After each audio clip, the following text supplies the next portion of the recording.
இன்றைக்கி நம்ம பண்ண போகிறது வந்து நீர் தோசையும் அதுக்கு தொட்டுக்கிறதுக்கு வந்து தேங்காவும் அந்த வெல்லமும் போட்டு ஒரு சட்னி மாதிரி ஒன்றும் இன்னொன்று கார சட்னி நான் பண்ணியிருக்கேன். எப்படி பண்ணுறதுன்னு காமிக்கிறேன். இது வந்து ஒரு மேங்களூரியன் டிஷ்ஷு, ரொம்ப டேஸ்டியாகவே இருக்கும். இதை எப்படி ப்ரிப்பேர் பண்ணுறதுன்னு நம்ம பார்க்கலாம். ஈஸி தான் ரொம்ப. வாங்க உள்ளே போய் நம்ம வந்து எப்படி பண்ணினேன்னு காமிக்கிறேன். வணக்கம், நான் பார்த்தே சமைத்தேன் அன்னபூர்ணி. இன்றைக்கி நம்ம பண்ண போகிறது வந்து இன்னொரு வகையான தோசை தான். இது வந்து நீர் தோசை. நீர் தோசைங்கும்போது தெரியும் நம்மளுக்கு, அதுக்கு நிறைய தண்ணி விட்டு மெலிசா வாக்குறதுன்னு. இதுவும் ரொம்ப டேஸ்டியான ஒரு தோசை தான். இது வந்து மேங்களூரில் வந்து ரொம்ப ஃபேமஸ் மேங்களூரியன் டிஷ் இது.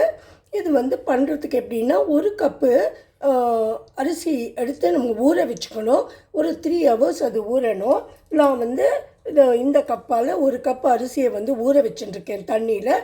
நான் ஊறின அப்புறமா அதில் வந்து ஒரு கப்புக்கு வந்து நான் 1/2 கப்பு இந்த மாதிரி தேங்காயை நல்லா கட் பண்ணி வச்சுட்டு சின்ன சின்னதாக கட் பண்ணி கொஞ்சம் அரைச்சிட்டு, அதுக்கப்புறம் அரிசி அரைக்கும்போது இது ஒரு அரைஞ்ச அப்புறமா இந்த தேங்காயம் போட்டு நல்லா அரைச்சி வச்சுட்டுருக்கேன். இதில் வந்து உப்பும் போட்டு வச்சுருக்கேன். ஒரு கப்பு அரிசி நம்ம எடுத்தோம்னாக்கா அதுக்கு வந்து நல்லா 2லேருந்து 2.5 கப்பு 3 கப்பு தண்ணி விட்டுக்கலாம். உங்களுக்கு நீங்கள் பார்த்துக்கோங்க, நல்லா தண்ணியாக கரைச்சின்ட்டு நம்ம எப்படி தோசை வாக்குறதுன்னு. இப்போ வந்து இது கொஞ்சம் திக்காகவே இருக்குது. இதில் கொஞ்சம் கூட தண்ணியை விட்டு நான் தோசை வாத்து காமிக்கிறேன். இப்போ இங்கே பார்த்தீங்கன்னா தெரியும், இது நல்லா திக்காக தான் இருக்குது இந்த தேங்காயம் போட்டதுனால. இப்போ இதுக்கு வந்து நல்லா 2 கப்பு தண்ணியை விட்டு நம்ம கரைச்சிக்கலாம். இங்கே பார்த்தீங்கன்னாக்கா இது 1 கப்பு விட்டுருக்கேன். இதோ இன்னொரு கப்பு இது கூட ஆட் பண்ணிடுறேன். ஆட் பண்ணிவிட்டு நம்ம அந்த மாவில் விட்டு அதை நல்லா பதமாக பண்ணிக்கலாம். இப்போ பார்த்தீங்கன்னா இதை நல்லா கரைச்சுட்டேன். அதிலே கொஞ்சம் தண்ணி நான் வந்து ஒரு 1/4 டம்ளர் தண்ணி விடலை எடுத்துட்டேன். ஆனால் இது வந்து கொஞ்சம் நம்ம அப்பப்போ இலக்கி ரவை தோசைலாம் வாக்குற மாதிரி வாக்கணும். இப்போ நான் இது வந்து வாத்து காமிச்சிடுறேன். இங்கே அங்கங்கே ப்ரௌனாக இருக்கிறது வந்து சின்னதாக இருக்கிறது வந்து அந்த தேங்காயோட மேல் தோல் தான். இதை வந்து நம்ம இப்போ வாத்துடலாம். இப்போ பார்த்தீங்கன்னா நான் இந்த மாதிரி கப்பில் தான் எடுத்துட்டுருக்கேன். இப்போ ரவா தோசை வாக்குற மாதிரி இதை வாத்துடலாம்.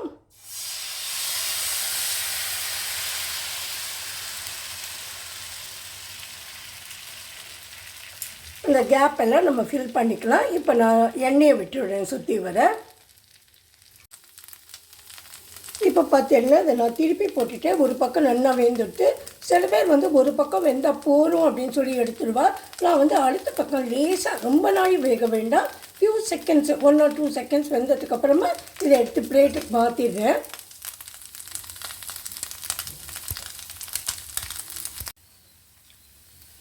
நான் அடுத்த தோசையும் அதே மாதிரி வாத்துட்டு இது மாதிரி நிறைய ஓட்டையாக வந்திருக்க பாருங்கள், ரொம்ப டேஸ்டியாக இருக்கும்.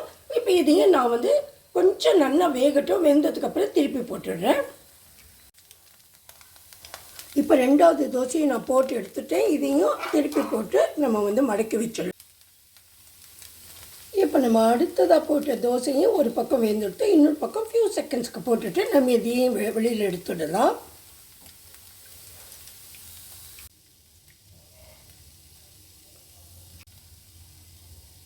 இப்போ இந்த தோசையை நம்ம வந்து பிளேட்டுக்கு மாற்றிடலாம். இப்போ பார்த்தீங்கன்னா இதுக்கு தொட்டுக்கிறதுக்கு என்ன பண்ணுவான்னு பார்க்கலாம். இது இந்த தேங்காய் இருக்கு இல்லையா, இதை நான் துருவலை இது மாதிரி சில்லாக நறுக்கின்னு தான் இருக்கேன். இதை மிக்சியில் ஒரு ஓட்டி இதில் வந்து கொஞ்சம் வெல்லத்தை போட்டுடலாம். வெல்லம்னா எங்கிட்ட வந்து அந்த நாட்டு சக்கரை இருக்குது, அதை நான் காய்ச்சி வச்சுட்டுருக்கேன். அதையும் போட்டு இலக்கிட்டு கொஞ்சம் ஏலக்காயும் போட்டுட்டு கொடுத்துடலாம்.